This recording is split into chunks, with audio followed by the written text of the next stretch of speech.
Okay, my theme song did not work today. I do not know why. It pooped out on me. Oh well. Okay, so everybody, thank you for joining me today. This is going to be kind of a special episode for me of the wall dropping history. I don't know. Anyways, wait, can y'all hear me at all? Are y'all able to hear me? Everybody able to hear?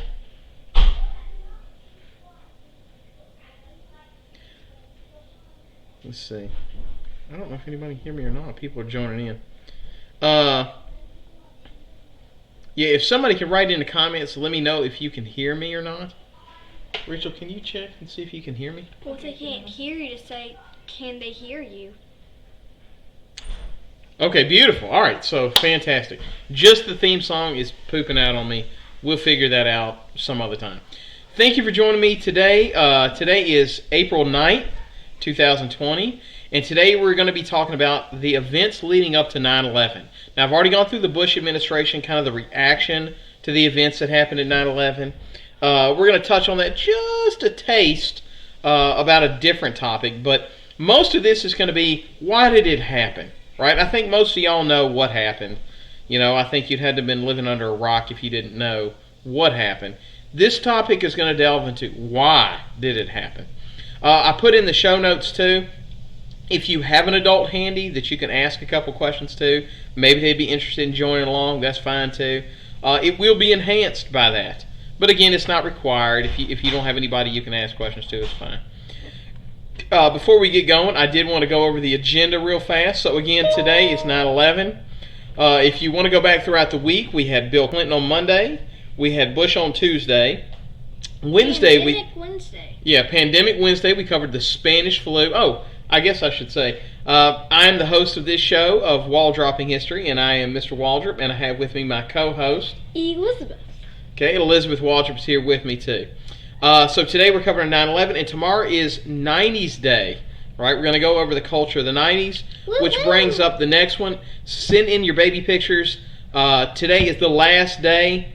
I'm probably going to take them throughout the day. I think most of y'all have sent in that will send in.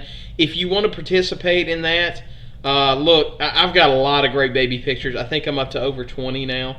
So it should be really fun to do that today. So we're going to take some time on Friday to play a little guessing game of who's that baby picture. So that should be fun. And we're going to look at that. Who's that Pokemon? Yeah. So today's code is going to be FLKYS. And FLKYS. And we're going to go ahead and get going. So let's go ahead and do this. Woohoo! Okay, so to do this, we got to go all the way back to 1979 to figure out how this all came to be. Like, what were the events that led up to 9/11? Now, we already talked about it kind of in that Charlie Wilson's war era of the Soviet Union deciding to invade Afghanistan and us supplying the Afghani, we called them freedom fighters, to try to bring down the Soviet Empire. Now, one of them was a Saudi oil baron by the name of Osama bin Laden. I'm sure you've heard that name before. His family was rich in oil, and so that's how he got rich. They would travel there and help create the Mujahideen, which is a resistance group that we kind of funded to help fight the Soviet Union. So Osama bin Laden was part of the Mujahideen, right? Now, the U.S. would secretly fund these new freedom fighters in a form of proxy war against the Soviet Union. So kind of the question is, do you think at the time, right, like obviously we know now they're going to use those weapons against us, but at the time, did you think it was a good idea for us to be funding these, and we called them freedom fighters, but these people resisting the Soviet Union? I mean, it did topple the Soviet Union. So was it a good idea at the time? And while y'all answer those questions, I wanted to give the shout-outs today. Thank you, Miss Quinn. Thank you, Narali. Thank you, Jayla. Thank you to Havius. Again, still waiting on that theme song, buddy. And Bushra. Thank you all for joining us today. Okay, so it looks like... What do you think, Elizabeth? Was it a good idea, bad idea? What do you think? At the time. Yeah, at the time. Good idea? Looking back on it, no. Yeah. Probably shouldn't have done that. All right, so it looks like mostly yeses, got one no. Okay, so when the Soviets leave, the region starts to become more radicalized, right? They removed a secular power that was kind of running the country, and now you've got more of a theocratic element involved in the country. Now, people like Bin Laden, they're going to be kind of seen as a hero that toppled the Soviet Union.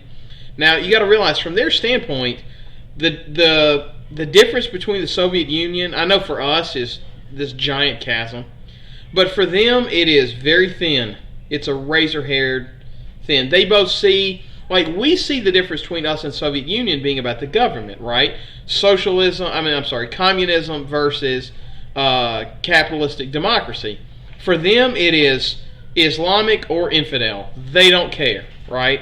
Does not matter. You're either an Islamic theologist type run government or you're not. Right? So they don't care about the distinctions of the two different governments. They're both infidels to them, right?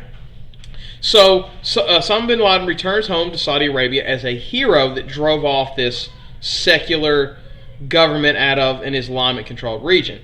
And they begin to call a fatwa, or call for the U.S. to leave the region, right? They want the U.S. out, give this land back to the Muslims, get out of there, right? Now, not only does the United States not leave, which starts to create this anger towards the U.S., they're also going to start, and by the way, welcome, Ms. Jackson, they're also going to start supporting Israel, which we're going to dive into that in a little bit, but they're really not happy with Israel because Israel is more of a Judaism-controlled country. So why do you think they would want the U.S. to leave the region? Why is it so passionate for them that the U.S. leave the region? Right? This is the country that helped them drive out the Soviets. Why do they want the U.S. out of there? Because they want their own country. Well, not just the countries. The average American soldier is not Islamic. They don't see America as an Islamic country. So for them, the nuances between the Soviet Union, or the difference between the Soviet Union being a communist country and the United States being a democratic republic, they don't care. Like, to them, it doesn't matter. You're either an Islamic country or you're not. So they're trying to get the region back from Muslims. So to them, it does them no good to drive out one non-Islamic ruler for another. Does that make sense? So...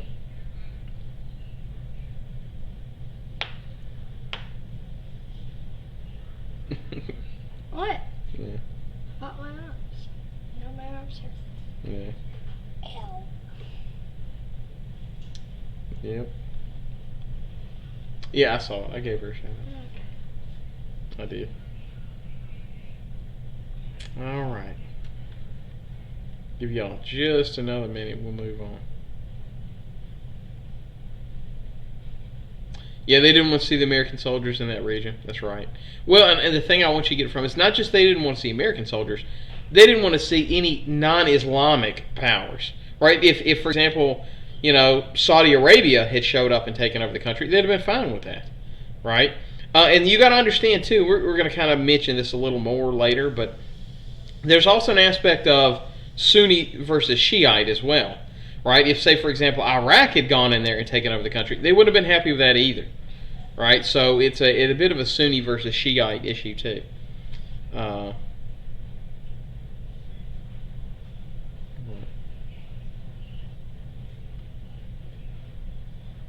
Right.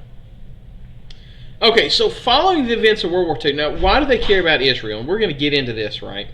If you were there during that Black History Month project, that presentation, I think everybody was there pretty much. All my classes were.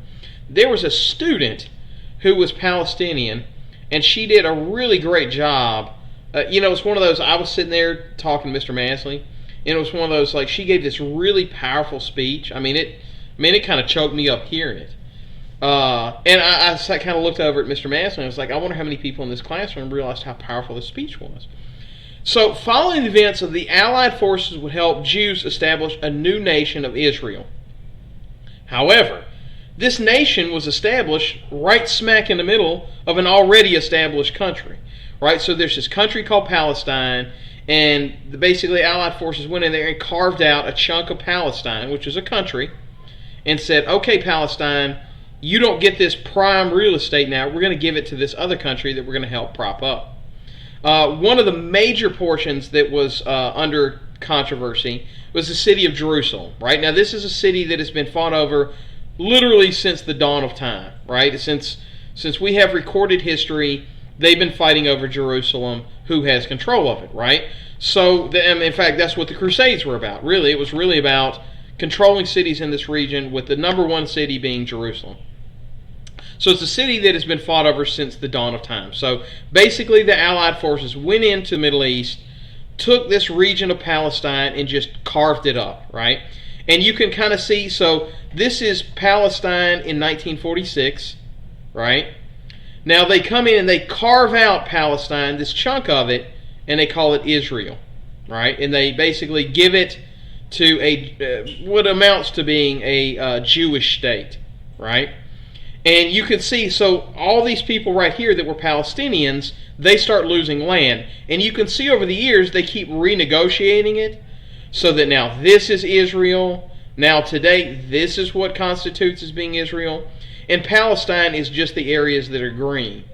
In doing so, they're going to make 5 million Palestinians become refugees, right? So all the people that were here that were Palestinians now lose their land. And so they're basically refugees. And even worse, it became this big push of, we don't want all these refugees here in America, even though America and other Allied forces, but America too, are the reasons they became refugees. Like, they didn't wake up one day going, man, I hope somebody comes in and takes my home from me and tells me I got to get out. But that's kind of what ends up happening.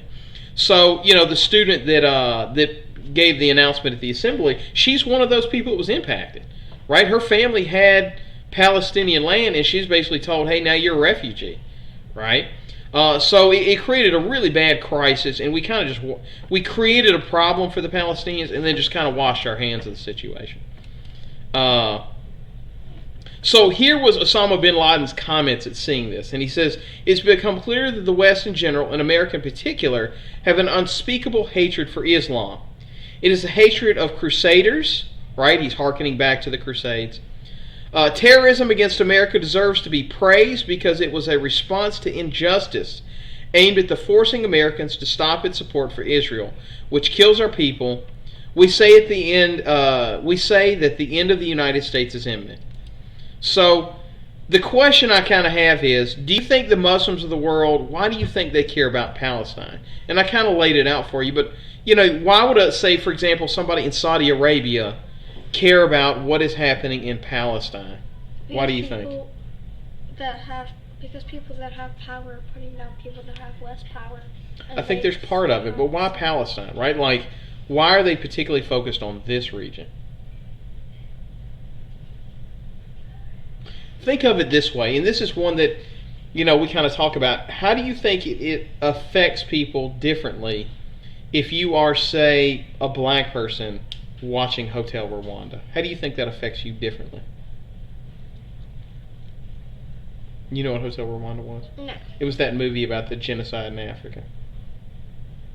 How do you think it affects you differently if you're Jewish watching a movie about the Holocaust? How do you think that affects you differently? I don't know, you're just scared? Well, it's let me ask you, how did it affect you differently with the Sandy Hook shooting than even me? You remember the Sandy Hook shooting where they shot up a kindergarten? You remember that? You were a kindergartner, and on your birthday, they decided somebody went into a kindergarten and shot up a whole class full of kids. I guess you don't remember it. But I guess the big thing about it is you're going to empathize with it more. Whenever I show clips of like students being gunned down, it almost always affects my students differently than it affects me. Because they sit there and put themselves like, man, that could have been me. Like imagine you're a 14-year-old or 16-year-old Islamic student.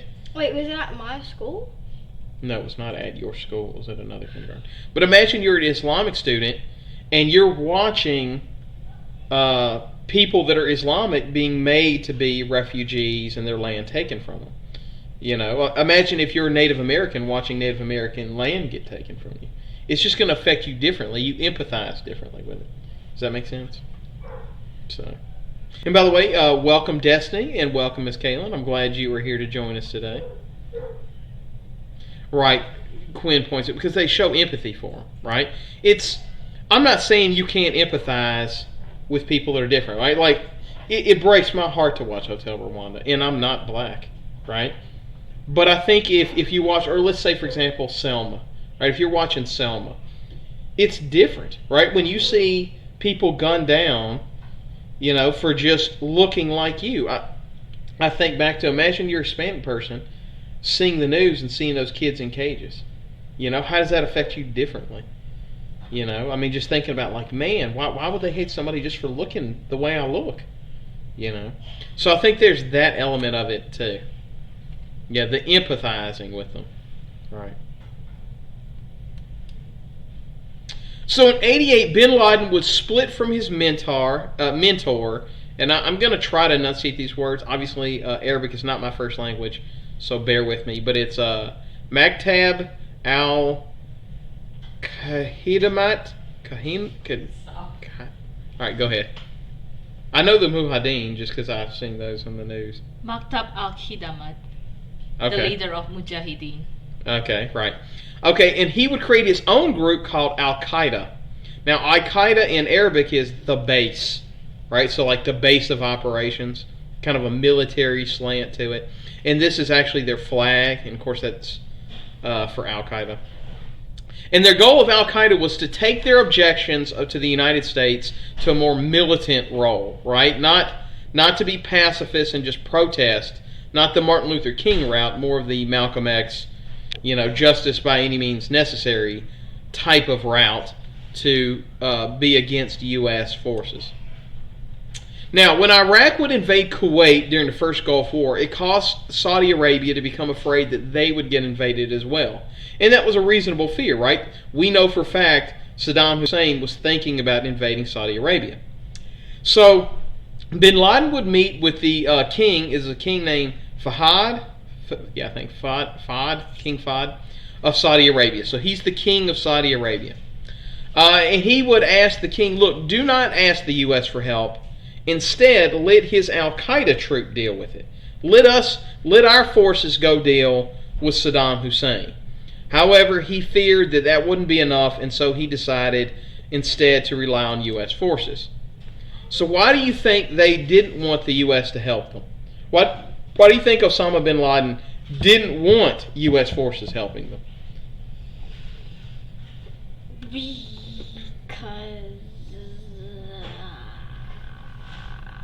And keep in mind, too, this is where that Sunni Shiite thing comes into play, right? The Shiites are afraid that this Sunni dictator, Saddam, is going to take their country for Sunni Islam, right? So that kind of plays into that as well, right? They don't see Saddam Hussein as being an ally by any stretch of the imagination, right? In fact, they probably hate him worse than they would hate even Russia, say. So why do you think... and so there's one part of it. The U.S. does have a record of messing things up.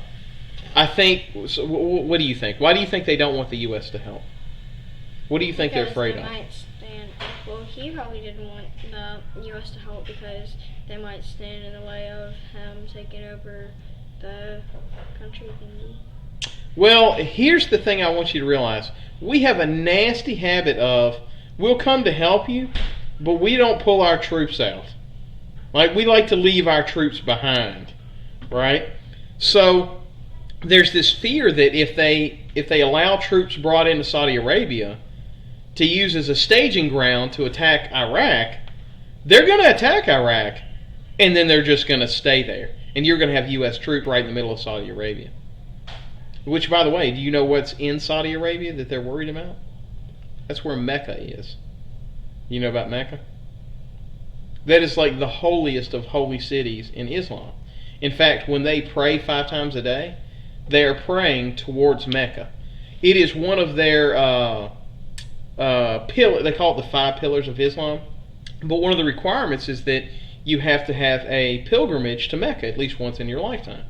So you can understand why they would be really nervous about U.S. forces occupying the same country as Mecca. You know.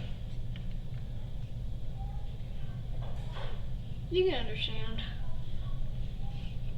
that, I guess. Yeah, and Arabia makes another one too. They were afraid of, because they don't necessarily see America as an ally per se. They're kind of afraid of calling on. Yeah, they didn't want the U.S. troops to stay. Bingo. Okay, so I want you to look at this map real fast. So here's Mecca, right here in Saudi Arabia.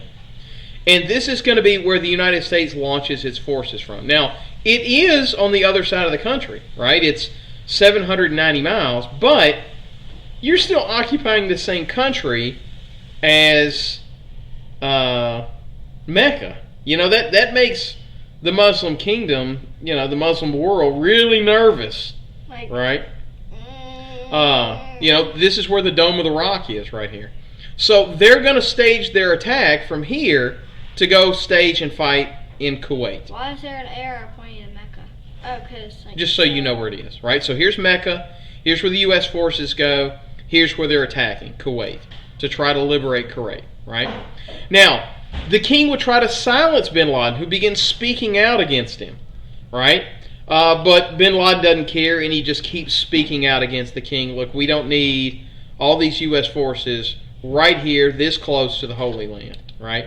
It should also be of note the second most important city in Islam is Medina, right here, right? So it's in the same country. Okay, so why would U.S. troops there be such an issue, right? I think their fear is, what if U.S. forces decide to occupy Mecca? That's the big fear, right? I mean, they just took Jerusalem from the Islamic faith. What if they go after Mecca also? You know what I'm saying? That's that duality of fear, Does that make sense? I mean, they just kind of took one holy city from Islamic control. What if they go after the big one?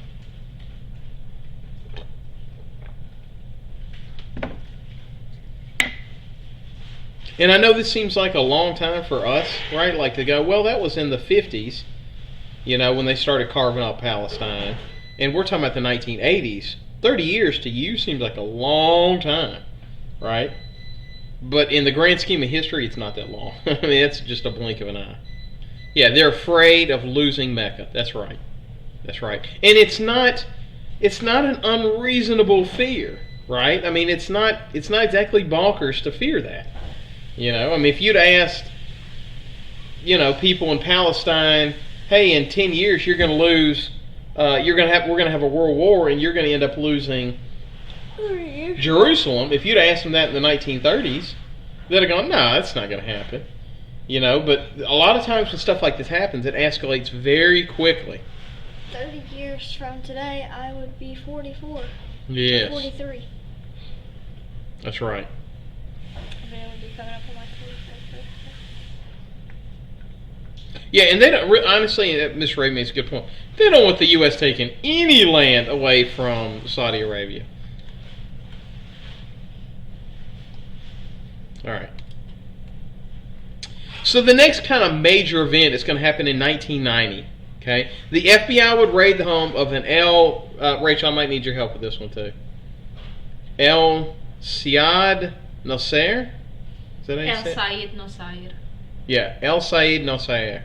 Said.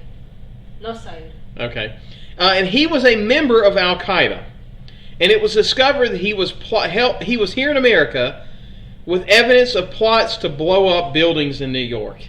Right, so this is kind of our prelude of things to come. He would also be charged in the killing of a New York rabbi named Meir Kahane, and he would later admit to it. Now, he gets acquitted on all charges, but later on he's going to admit to having killed this rabbi. Now, under order from bin Laden, the same guy who... I'm not going to try to butcher the enunciation for again. Him and others would attempt to blow up the World Trade Center. They would detonate a truck bomb below the North Tower. This nitrogen hydrate bomb would kill 6 people and injure over 1,000. So they do bomb the World Trade Center, right? So this is the World Trade Center in '93. Right, you see the wreckage. Now it's not going to topple the building, obviously, but the World Trade Center, like, and the one that they end up destroying. Right, they bomb it once in '93, so you can already see they're already thinking about how do we blow up the World Trade Center. Right. So my question to you is, when this happens in '93, right, when it's discovered this guy got away with killing a rabbi, and then he went on to try to blow up the World Trade Center, how do you think this impacted racial profiling and stereotyping in the U.S.? they're like, oh, people of different color are bad and they're here. Well, to specifically, bomb us. how do you think it impacted the narrative of Arabs in America? People of Arab descent. They thought they were all terrorists. Right, this is kind of the birth of this myth that all Arabs are terrorists. Now, I want to pause real fast to point out that since the events of 9/11, the overwhelming majority of terrorist attacks have been middle-aged white guys. The overwhelming majority, right? When you're talking about Waco, Texas, when you're talking about, Ted Kaczynski, when you're talking about Columbine shooter, Aurora, Colorado, Sandy Hook, most of the major terrorist attacks have been middle-aged white guys. However, still the negative stereotype exists that most of your terrorists are of Arab Islamic background. So I just want to point that out there. It's a stereotype, right? It's not based on fact. I'm not saying that there are no Islamic terrorists. I'm just saying that it is not innate to Arab people or to Islamic people. The overwhelming majority of Arab people are just good people living their life. Just like the overwhelming majority of every ethnicity. It's just good people trying to live a good life. Right? Y'all go to school with people, Ms. Busher is in here, right? I mean, Broadmoor's filled with Arab people who are good people, right? Good students, great students, living their life, want the same things as all students, right? That they just want to, be happy. I used to have this thing where I would talk about it. It's like, probably the most different demographic for me would be a guy growing up in Afghanistan, an Arab guy growing up in Afghanistan. But at the end of the day, they want the same things I do, right? They want a good job. They want, a wife that loves them and doesn't cheat on them. They want kids that eat their broccoli and don't argue with them and go to bed on time. They want the same things I do, right? Like most every guy on this planet wants to be respected and go to work and have their colleagues respect them. It's kind of that Maya Angelou poem of we are more alike than we are unalike, right? If we had to list 1,000 things, probably 999 of them we have in common. We just kind of try to divide ourselves up over the one thing we have not in common. Right, that stereotype of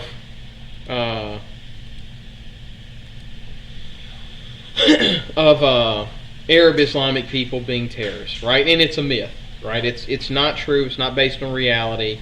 These specific people were Islamic terrorists, but again, since the events of 9/11, most terrorists are not,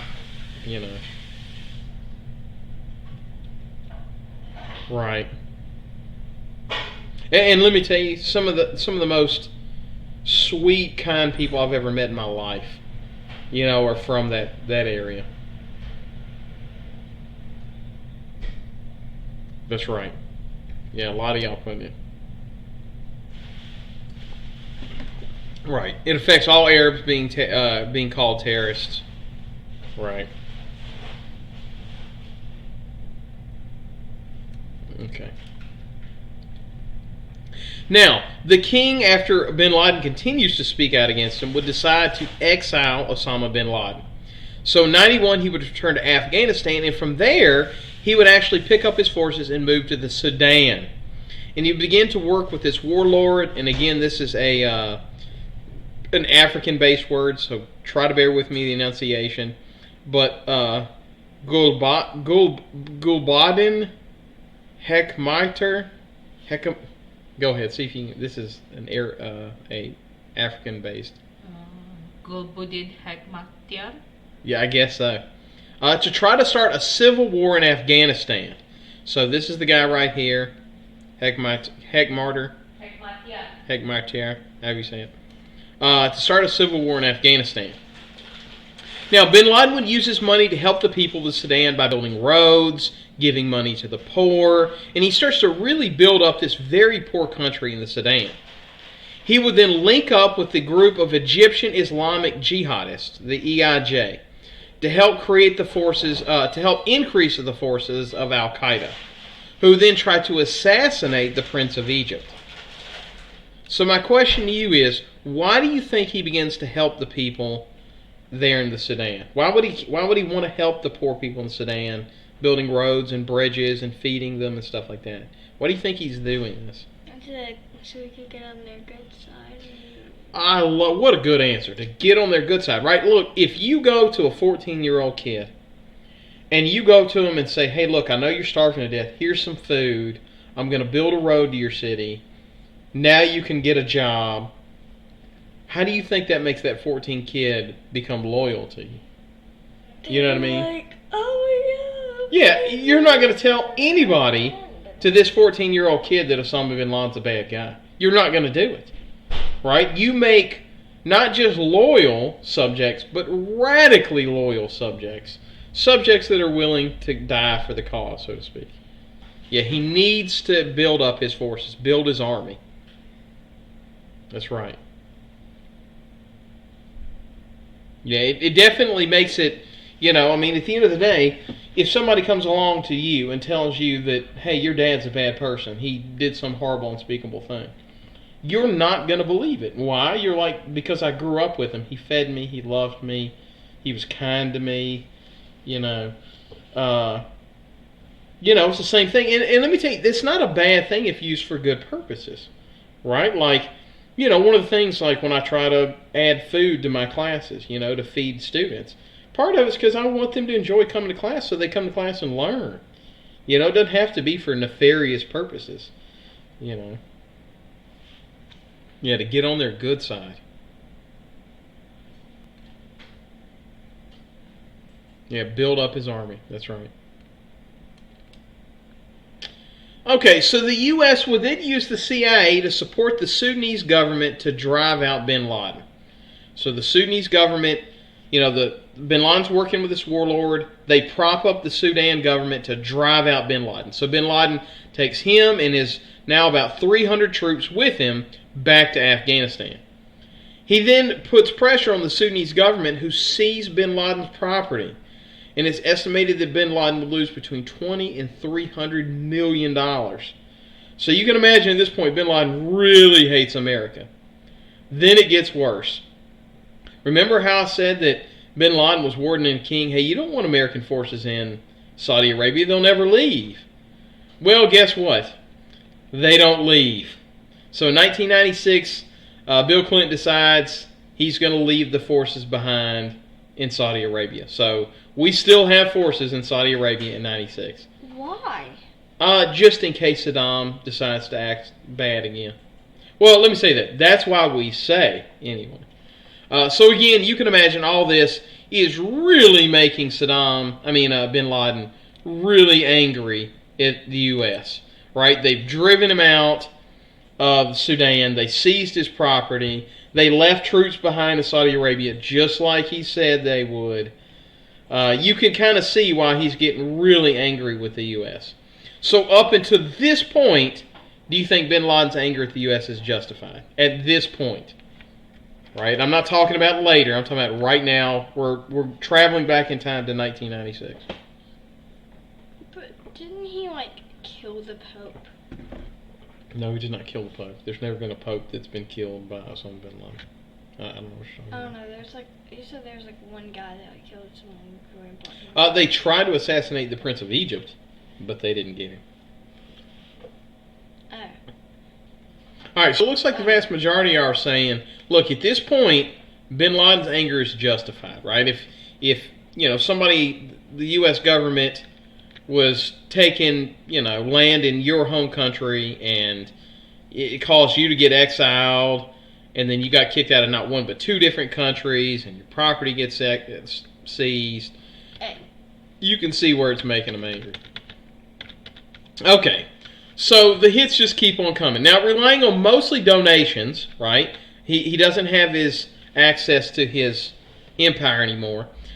He's relying mostly on donations from places like Egypt and Sudan and people that are following him. They would begin carrying out terrorist attacks on Algeria, Egypt, and Afghanistan, right? Particularly against U.S. embassies there. He would then fund the Luxor massacre in '97 that would kill 62 civilians. And this is where it gets really bad. He creates an alliance. He goes back to Afghanistan and starts teaming up with the Taliban. Now, he begins helping them by training them how to fight, the Hazarans. So it creates this like united force against this common enemy in Afghanistan. So in 1998, the Taliban and Al-Qaeda worked together to bomb the U.S. Embassy in Tanzania, Nairobi, Kenya, and Dar es Salaam. Clinton would then order the U.S. government to start having missile strikes against targets in the Sudan and Afghanistan to try to take out bin Laden. And he would put bin Laden on the top 10 list. In fact, there's one target that he bombs that I think bin Laden had been there 10 minutes beforehand. So he's like 10 minutes away from getting bin Laden. So they're really gunning for bin Laden at this point, right? And it was mostly due to this guy named Richard Clarke. So this guy Richard Clarke would work with Bill Clinton. Now, he was put in charge under H.W. Bush to be in charge of counterterrorism, but they create this entire counterterrorist unit under Bill Clinton, really to go after Osama bin Laden, right? Now, at this point, the Republicans are like, look, why is Bill Clinton obsessed with bin Laden? He's putting way too much money, way too many resources against this. He needs to worry about other things. But why was he so obsessed with bin Laden? He kept getting intelligence that bin Laden was plotting an attack, and he'd already tried to blow up the World Trade Center. Now, Al-Qaeda would continue to carry out attacks against the U.S. forces around the world. Again, many times the U.S. would come close to getting bin Laden, but couldn't quite get him. And then eventually, time would run out on Bill Clinton. His last office, you can only run for president twice. His time runs out, his tenure runs out, and Bush would take over as the next president of the United States. Now, when he takes over, Richard Clarke goes to Bush and says, look, now that you're transitioning to becoming president, we got this situation dealing with bin Laden, right? He's a real threat. He's going to carry out a terrorist attack. He's already tried to do it once. We need to take this really seriously. And Bush, because a lot of other Republicans are pressuring him to it, Bush kind of has this idea of like, yeah, whatever. I don't care about bin Laden. So rather than embracing it, he starts diminishing the role of Richard Clarke, right? So he had this like prominent role in the Clinton administration, even his own dad's administration. And so he starts downgrading him to the point where he doesn't even meet with the president immediately. Now he has to go through other channels to even warn the president about something. And eventually his role gets so reduced that he just resigns.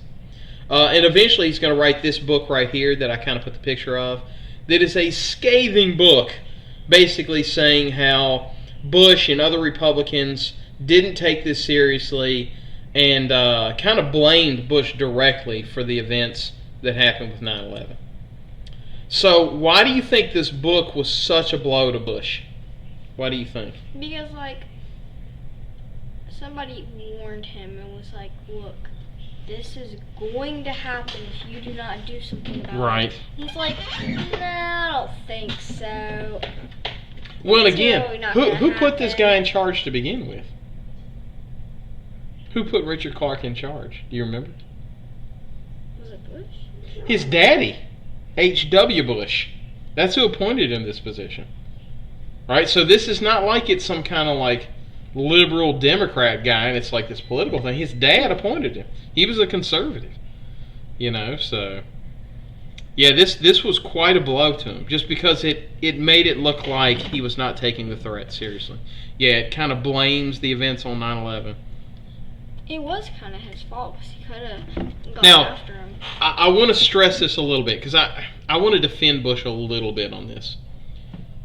The president, every single day, has intelligence come across his desk that an imminent attack is going to happen any second. Some terrorist group, somebody somewhere is going to attack America. It is really hard for the president to figure out.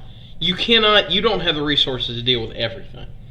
So part of the difficulty being the president is figuring out which threats to take seriously, which ones to not take seriously. So that's a hard thing to do. That's part of the being World Trade Center. You should have been like, I should Right. care about this even right, a little and that bit. kind of also goes to the point of that's why it's so important to surround yourself with good people, right? Guys like Dick Cheney, Donald Rumsfeld, stuff like that, they don't care about Osama bin Laden. They're trying to figure out a way to get back into Iraq and get that oil. In my opinion, that's how it feels like now in retrospect.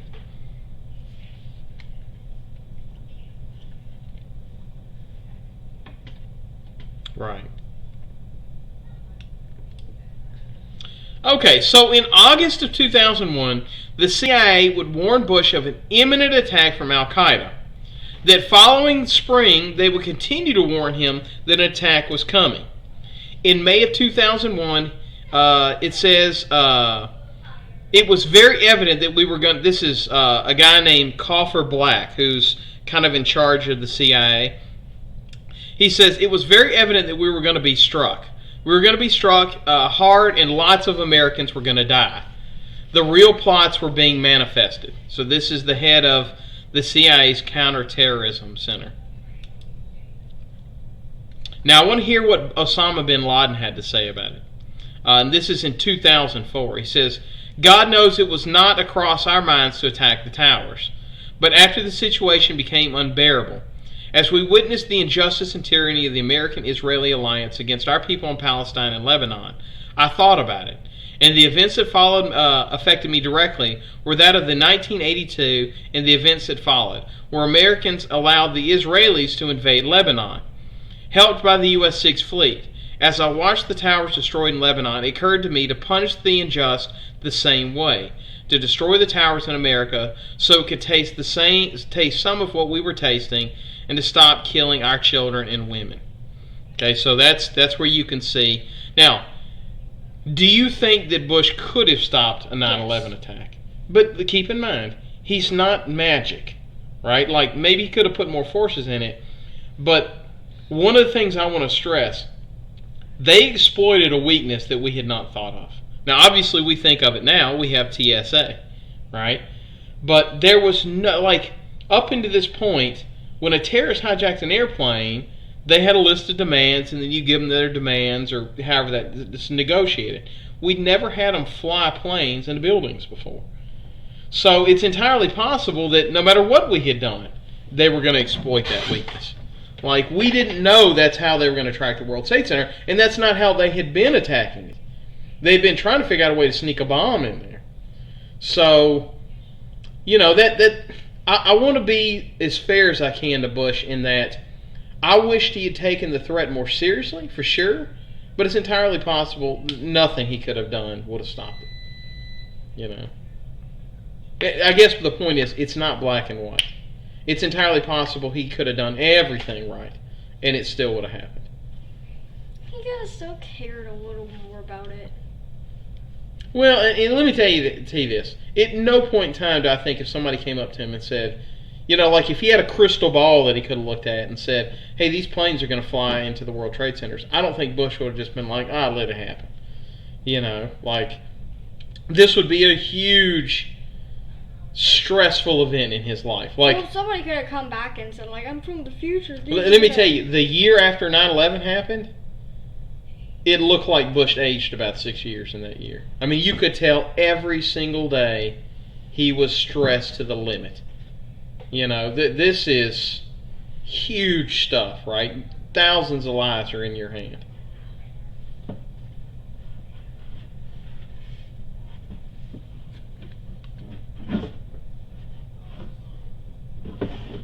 So it looks like you age more. Like Well, stress can age you out.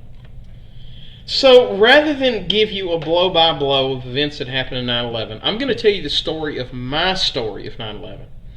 So at the time, 9/11, I was working at a restaurant. I was working in this little restaurant called Ruby Tuesdays, right? And when I worked at Ruby Tuesdays, I'd run these manager shifts where you're up really late, like till 2 in the morning sometimes. Counting money, getting books ready, stuff like that, right? And I had to work the next morning. I think I had to go into work at like 11 o'clock. So my house was about 45 minutes away, but my parents' house was about 5 minutes away.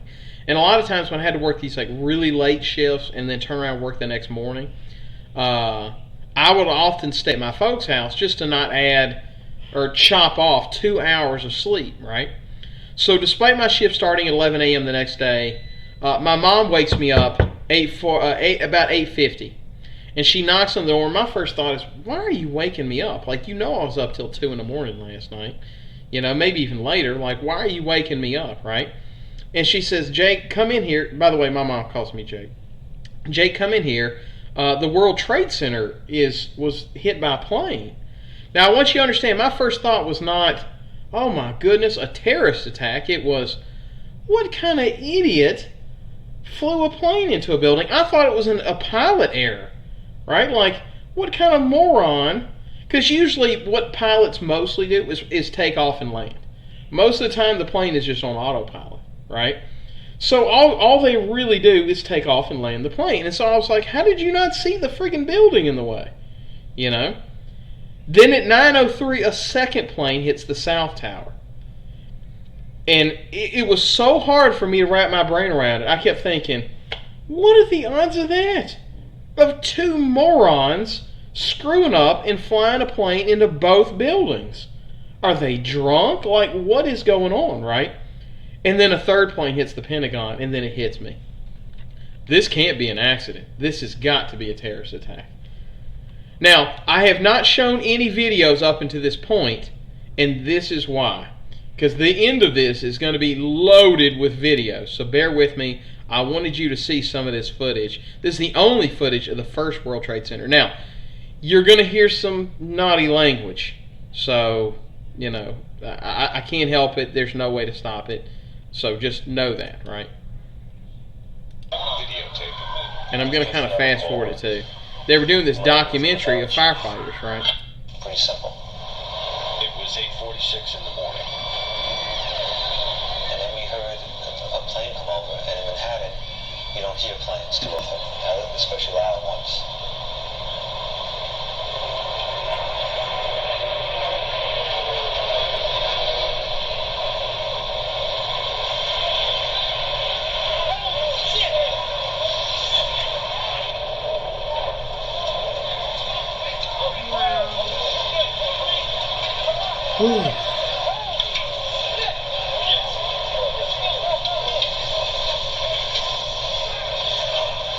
And that was the first World Trade Center being hit. Right then and there, I knew that this was going to...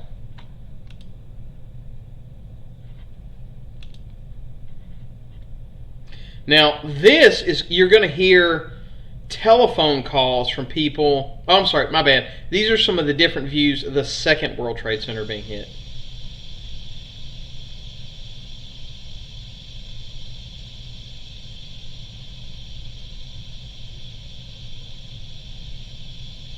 And there's one I wanted you to see.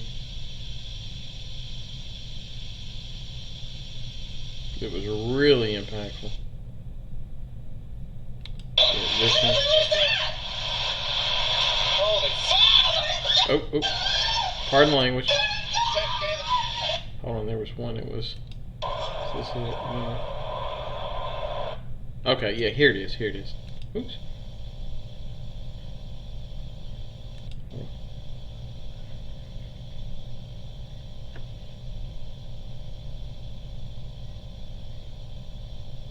Can you imagine being on the ground when that happened? So kind of surprised he continues filming. I'd drop the camera, but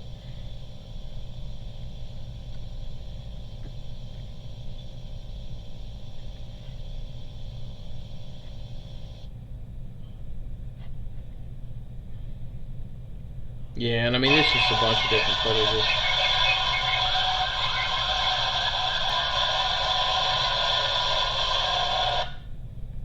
Now, this one is really impactful. Listen, if you can't watch this, I understand. I kind of choked up listening to it. But these are phone calls in real time I will say with this incredible. with how they saw, like, the phone calls with when the events are going.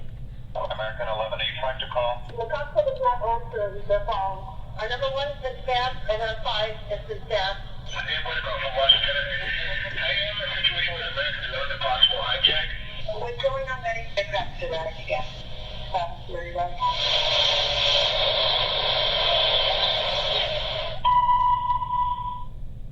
Betty, talk to me. Eddie, are you there? Eddie?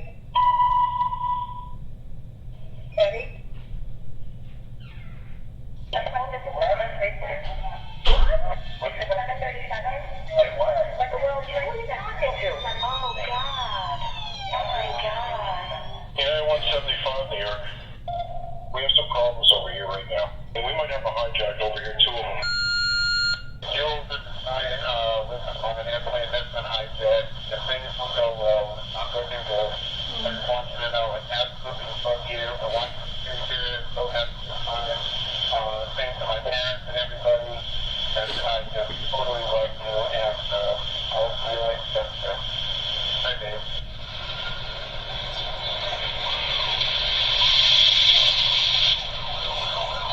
What are those people going to do? All the elevators are blocked out.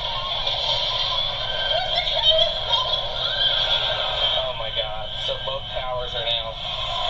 Okay. I got an aircraft east of the White House. Hello? Crystal City, just north of Crystal City.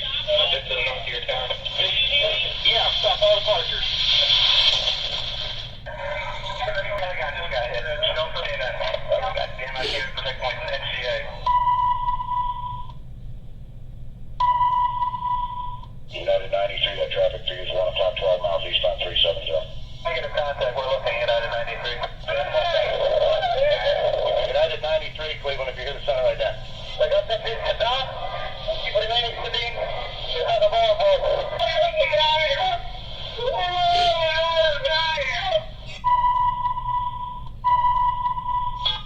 Tuesday, 9:47 a.m. Hi, baby. Baby, you have to listen to me carefully. I'm on a plane that's been hijacked. I'm on the plane. I'm calling from the plane. I want to tell you I love you. Please tell my children that I love them very much. And I'm so sorry, baby. I hope to be able to see your face again, baby. I love you. Bye. We're 56865. We have, I believe it is a Boeing 757. Can you see him up there, sir? That's confirmed. It looks like he's rocking his wings. Roger. He's rocking back and forth. We're 56865. I advise you stay away from that aircraft. Go north as fast as you can. United 93, have you got information on that yet? Yeah, he's down. He's down? Yes. When did he land? He did not land. Oh, he's down? Yes, somewhere up northeast of Camp David. That's what I'm I saying. just want to let you know I love you, and I'm freaking building in New York. I just want to know if you just wanted you to know that I love you so much. I got the two more places of life. I didn't even see what this was happening. We're not ready to die. We can't prepare.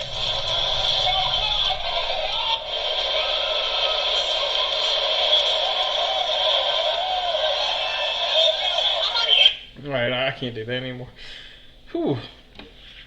So the question I asked is, has there been a time when your life was in danger, and how did it make you feel? Ooh, that was tough.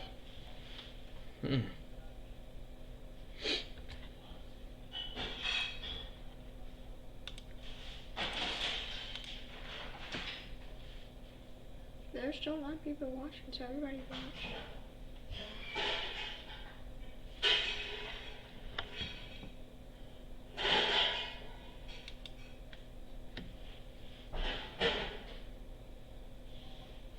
In here, I'll hide student names in case y'all don't feel comfortable.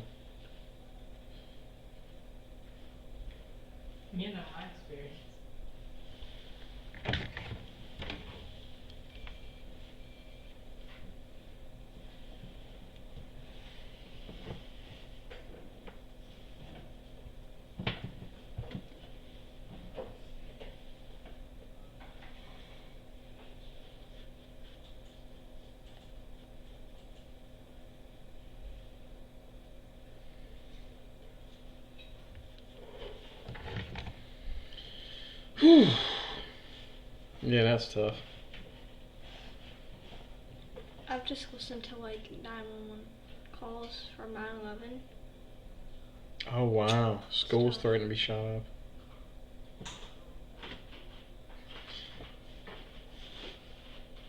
Probably the scariest I've ever been for my life was going to swim to get Rachel.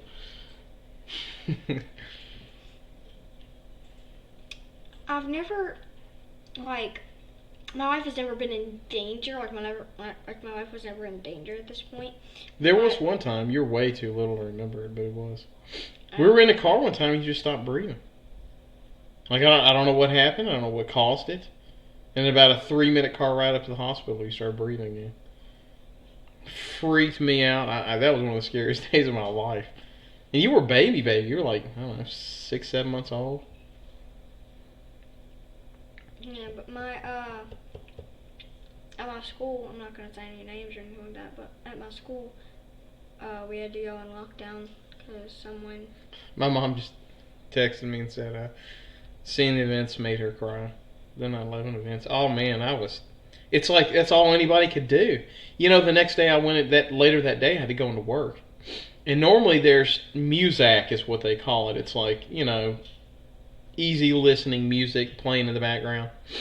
And that's almost every day I went to work. Yeah, kind of elevator music, right? It's easy listening, right? And that was the only day I ever worked. They didn't turn on the music. They just turned it off.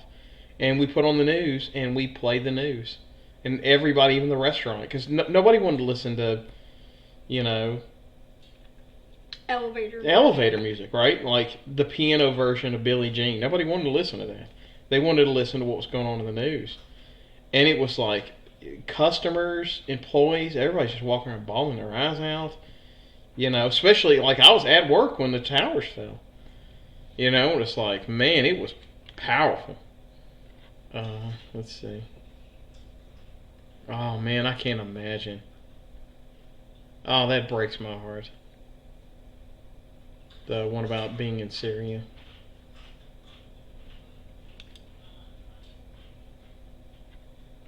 Oh, that's that's powerful. Very powerful. Thank you for sharing that. Just before 10 a.m., a And call this comes is- through from the vice president. I wanted you to see I this could hear part. a noise on the phone. I looked around, and I could see that the desk in front of me was shaking. I wanted you to see this part. This was the towers toppling.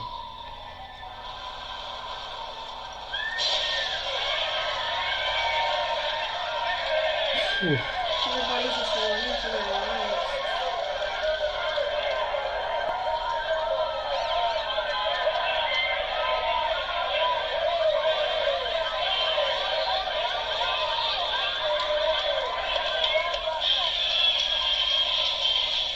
I do not want to be a policeman or anything. Okay, can't watch too much more of that. So the question I have to ask you is, and you're welcome to show me this. I'm going to leave the names up. But I want you to ask, if you have a moment, this is where I say it would be enhanced, ask an adult to describe how they felt when they found out about 9/11. You don't have to do this, but I'm kind of interested to hear people share their experiences or their parents' experience. So if you got an adult handy, I want to hear how they experienced 9/11. Like how did they feel about it?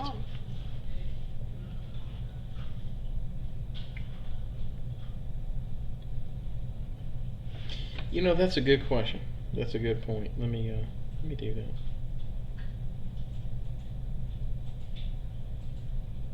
Call her.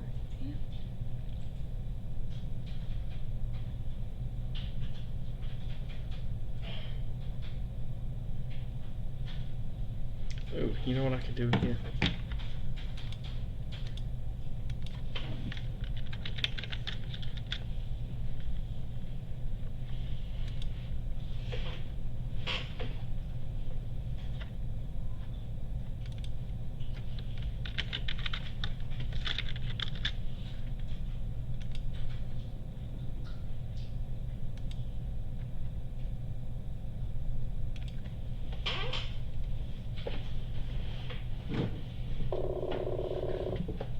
I'm going to kind of bring on a guest here real fast.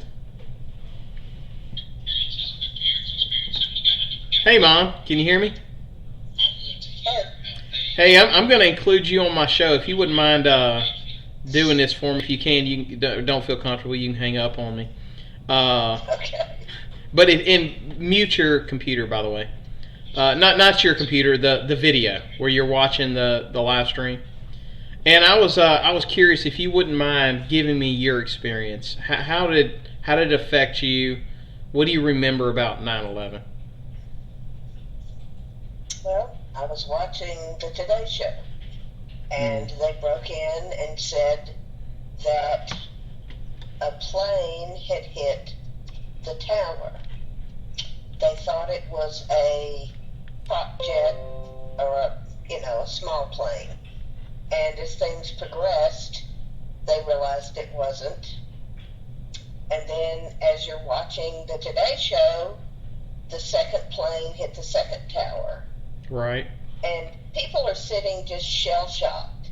You know, how can this happen? And then a short time later, one hits the Pentagon. Mm. And people are, it's hard to explain. You're like numb. Right.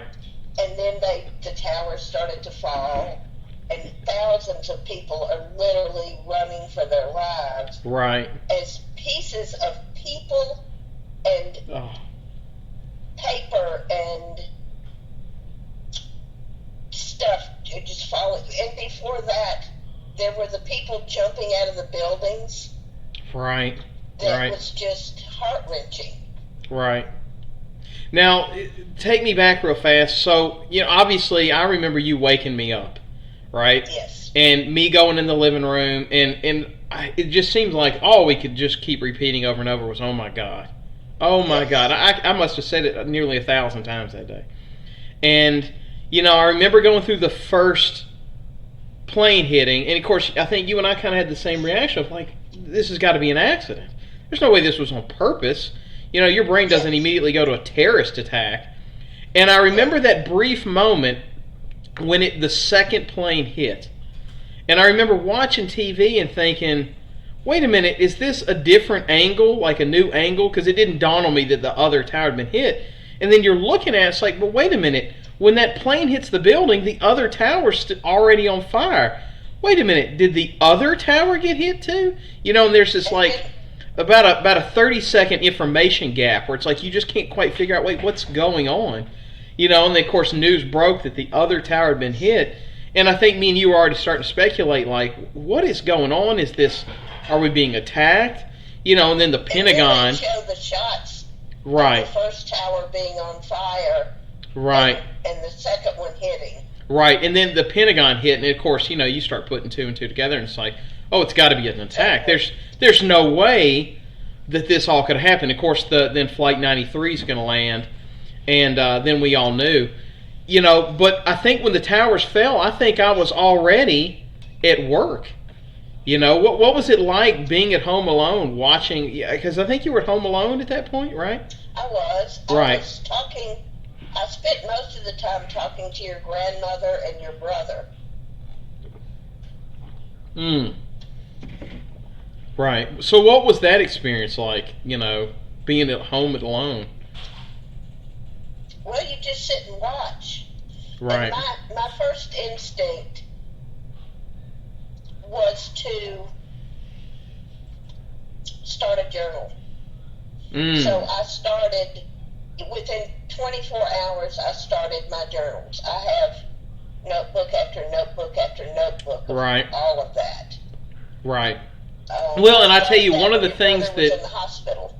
Oh, that's right. And I remember one of the things is the information started to come out, and that it had been... I don't think we knew it was Osama bin Laden, but I think we knew it was terrorists from Al-Qaeda, before we knew bin Laden type thing.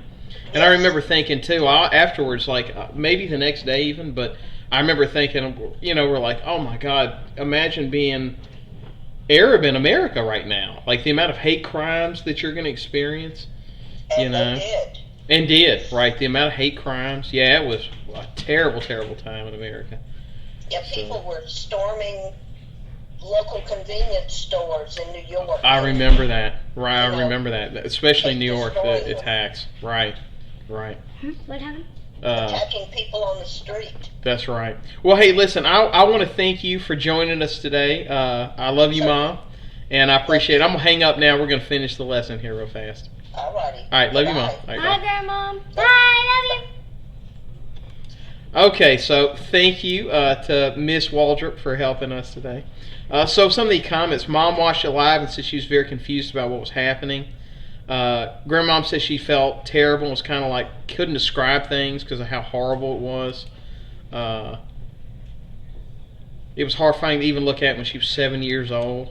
Aunt said it made her heart attack when she saw everybody in the chaos and control in the buildings that collapsed. Oh, it's tough. Totally wrong and sad. Terrible feeling those innocent people die. Now, 4 planes are crashed, and one of them was one in each tower. One hit the Pentagon. The last one's going to be Flight United 93, and that's going to crash in the field. We believe it was on the way to Camp David or possibly even the White House. And there's kind of a mock-up of what happens. You can see the hijackers where they were sitting.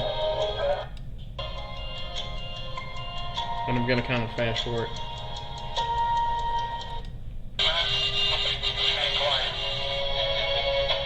Now, they thought there was a bomb aboard. That's what they were telling them.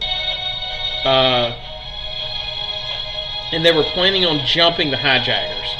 So eventually, news got brought out that they were using these planes as suicide bombing planes.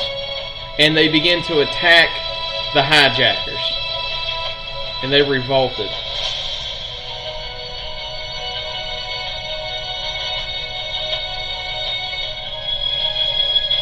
And his response was to try to pivot the plane to try to disorient the hijackers. And they used the food cart to break the door. And his response, the pilot response, was just to crash the plane. Into the Twin Towers. No. No, this one flew into the ground. And he turned the plane upside down so that they couldn't continue stopping him. So, here's the question. How did this sadden or inspire you to see the people that fought the hijackers and potentially either saved Camp David or the White House? How did that impact you?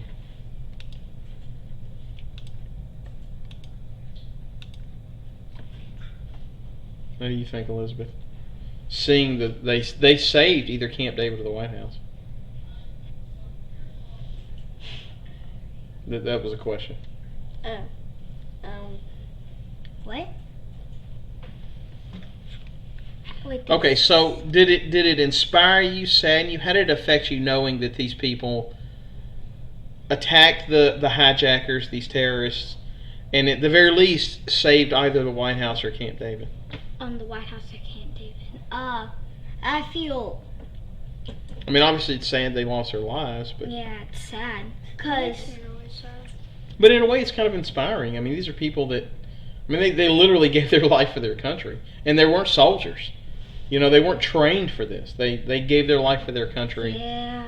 in service of their country. I remember in class someone told us because we were watching this in our history class, and our teacher, Mr. Patterson, told us that his last words, the guy that led the attack against the hijackers, his last words were "Let's roll."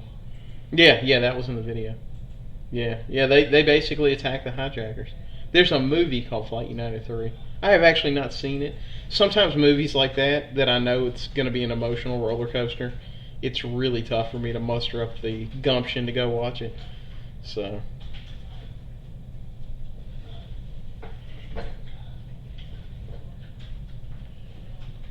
Yeah, I think Helen Ghetto, it did both, right? It's tough to watch because it's sad, but it's inspiring also at the same time.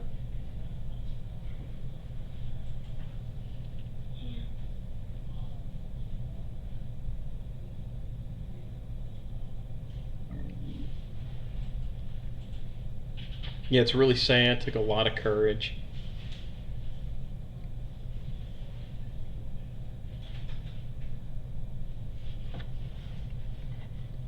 Saddened.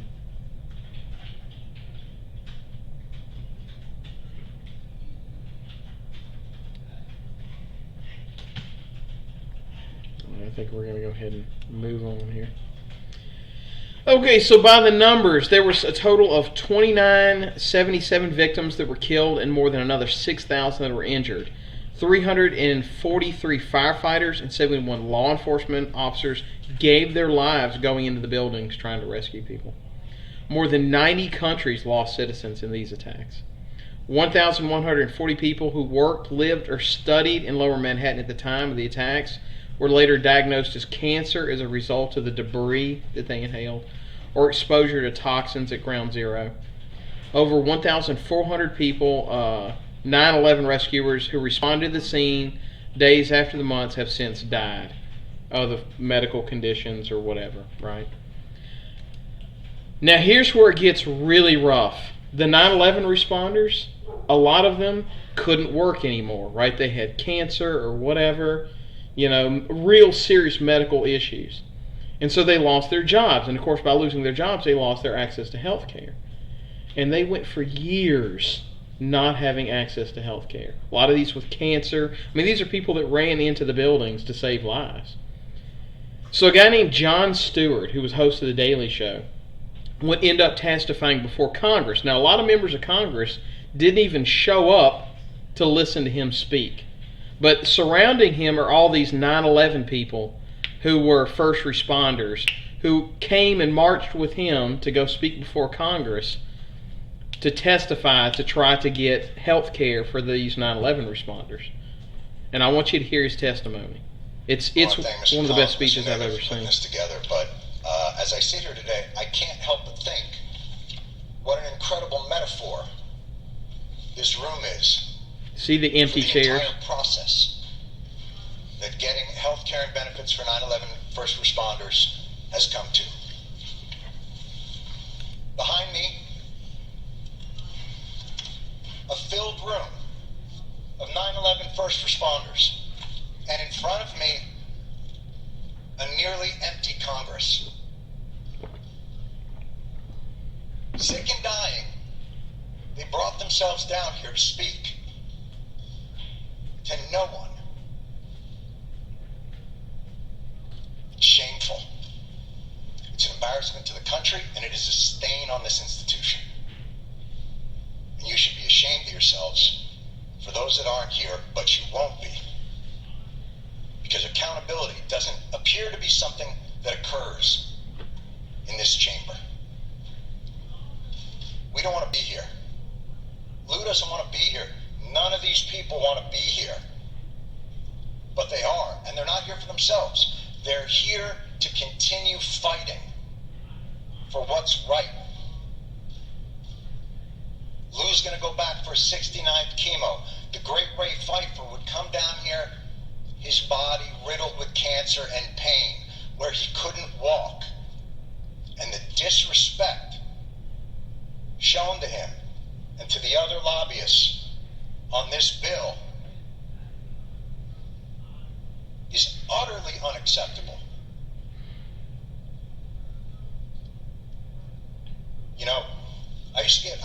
I would be so angry at the latest injustice that's done to these men and women, and another business card thrown our way as a way of shooing us away, like children trick-or-treating, rather than the heroes that they are and will always be. Ray would say, "Calm down, Johnny, calm down. I got all the cards I need." And he would tap his pocket.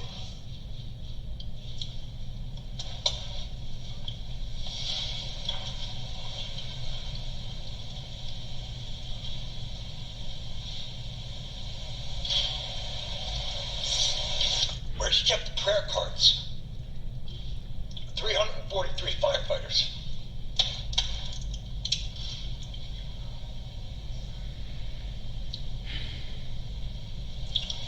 The official FDNY response time to 9/11 was 5 seconds. 5 seconds. That's how long it took for FDNY, for NYPD, for Port Authority, for EMS to respond to an urgent need from the public. 5 seconds. Hundreds died in an instant. Thousands more poured in to continue to fight for their brothers and sisters.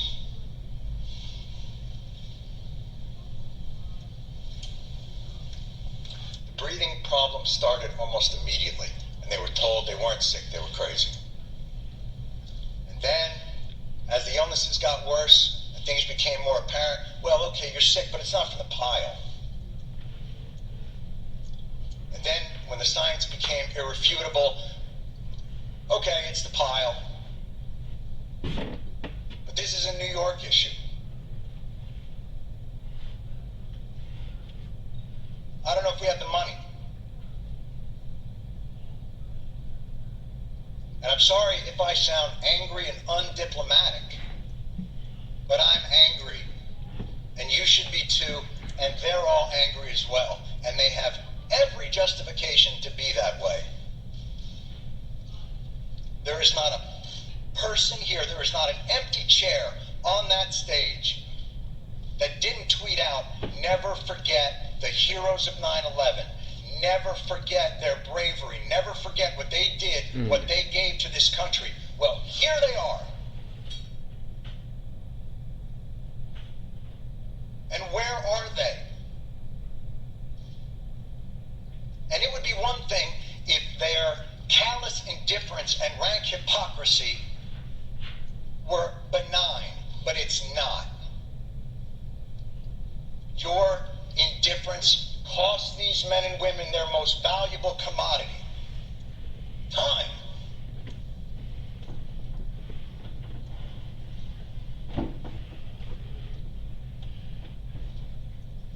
It's the one thing they're running out of. This should be flipped. This hearing should be flipped. These men and women should be up on that stage, and Congress should be down here answering their questions as to why this is so damn hard and takes so damn long. And why, no matter what they get, something's always pulled back and they gotta come back. Mr. Johnson, you made a point earlier, and it was one that we have heard over and over again in these halls, and I couldn't help but to answer to it, which was, you said, look, you guys are obviously heroes, and 9/11 was a big deal, but, we have a lot of stuff here to do. And, we got to make sure there's money for a variety of disasters, hurricanes and tornadoes. But this wasn't a hurricane. And this wasn't a tornado. And by the way, that's your job anyway. We can't fund these programs. You can. Setting aside that no American in this country should face financial ruin because of a health issue. Certainly 9/11 first responders shouldn't have to decide whether to live or to have a place to live. The idea that you can only give them 5 more years of the VCF because you're not quite sure what's going to happen 5 years from now. Well, I can tell you, I'm pretty sure what's going to happen 5 years from now. More of these men and women are going to get sick and they are going to die. And I am awfully tired of hearing that it's a 9/11 New York issue. Al-Qaeda didn't shout death to Tribeca.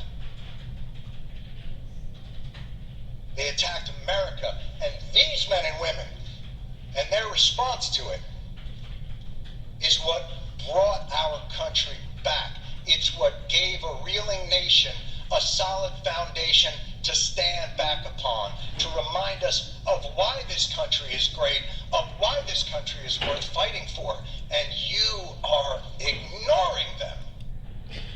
So I want to end on a good note, right? I don't know why this is popping up. What is this? Hold on. Let me show it to you. I don't know why this is showing up, but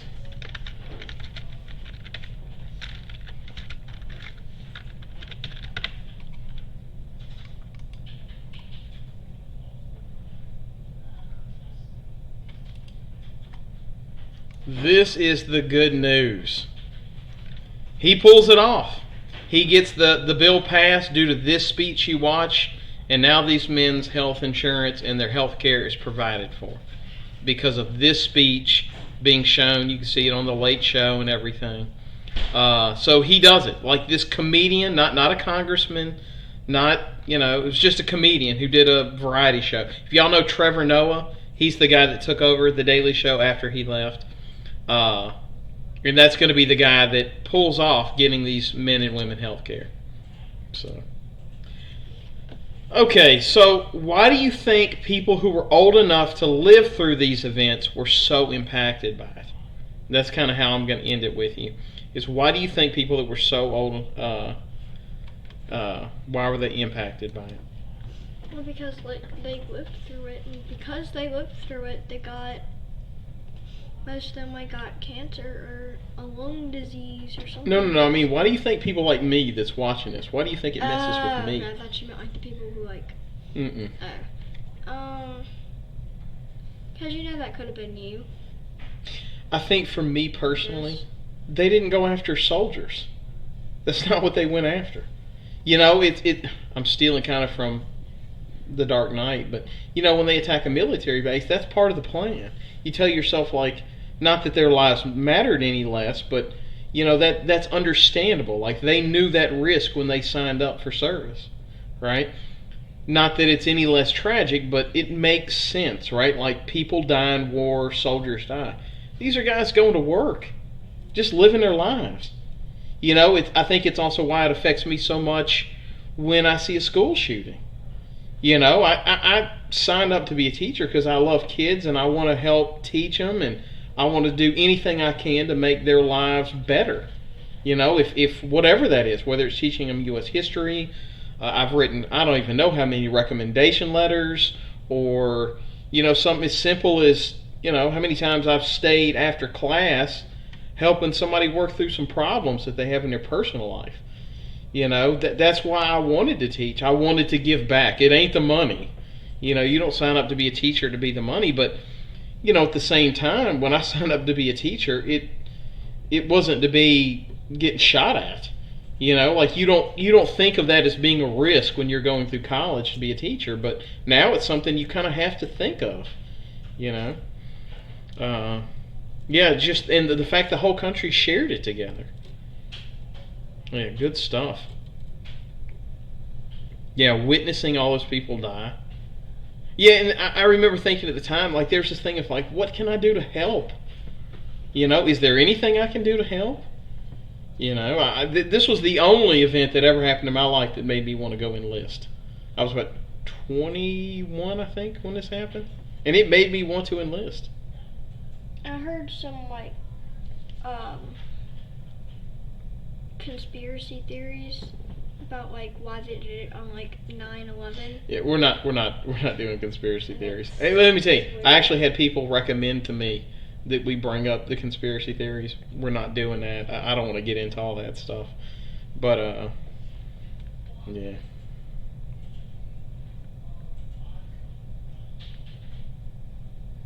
Yeah, and Busher made a good comment, because I remember talking about it with my mom the next day. It's imagine if you were somebody that was Islamic waking up the next day. This country had to become a very scary time for you. I can't imagine. It's almost like it's got to be something similar to, if you were Asian waking up after Pearl Harbor. Am I safe? Am I going to be able to, especially imagine if you were, of Middle Eastern descent in New York. Those people were looking for some scapegoat, somebody to blame. It was terrible. Yeah, good stuff. Whew, well, that was a tough episode for me. I realized it was probably tougher for me than it was for y'all to hear it. I want to thank y'all again, as always.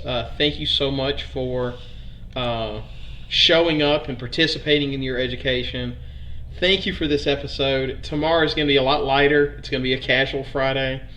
We're going to do 90s culture, so it should be more upbeat. This is when I was 10 to 20, so it should be a lot of the prime real estate of my teenage years. So again, thank you so much for showing up, investing in your education. I look forward to seeing you tomorrow. If y'all have any questions or comments, leave them in the notes. Updates on school. They're still telling us be prepared to come back the 30th. I think the last I've heard is over spring break they're going to try and figure out a way to update and really dig into remote learning. Didn't you say you had a meeting on it today? No, I had a meeting with the social department. We're still going to have a faculty meeting. But the as far as the update is I've been given is we are going to go to remote learning. We're like everybody's supposed to show up, and I'm supposed to take attendance and grade and all that stuff. I know we have definitely been reassured that we're going to have access to J Campus to put all these grades in, so that is coming down the pike. You should do like whoever and like watching the video gets like the bonus. Oh yeah, definitely. You're definitely going to be rewarded for showing up live and doing this when it was enrichment. So yeah. So that's all the updates I've been given. I know that Trump's top guy, Fauci, is saying be prepared possibly for remote learning in the fall, particularly if there's another round of this. So we don't know. Hopefully they fast track a vaccination, but it could be a while. Are we trying to share something? Right. Okay, so Ms. Wells asked the question, are we going to have standards testing? The LEAP test is done. They're not any scheduled LEAP testing. They are still talking about the ACTs. I think they've moved them to June. So they are talking about the ACTs. The AP test, Ms. Wells, you still have an opportunity at the AP test. And let me tell you this right now. It should be much easier. This is your best shot to earn college credit for the AP test. So I'm trying to figure out a way to get a hold of all my AP students to get out some information. I put some materials in Google Classroom. So be up to date with that. We are still doing the AP test. That's still going to happen. It's only 40 minutes and it's one question. Great opportunity. It's going to be a DBQ. So thank the heavens that I did so many DBQs. Y'all should be really well prepared for it. But it's going to be one question. It's only going to cover material up to World War II. So there's not going to be any surprises on there. So it should be a great opportunity to earn that. Now, as far as everybody else, if we do go back to school, what they're telling us is April 30th, get ready, right? So I think that puts us May 4th coming back to school. If we do come back to school, there will be an EOC test, post-test, but you'll know about it. You'll know the material that's on it because I'll have some kind of control over that. So you'll have an idea of what that covers. And we'll spend the weeks leading up to it studying for any and everything that could be on that post-test. So yeah. Any other questions before I sign off today?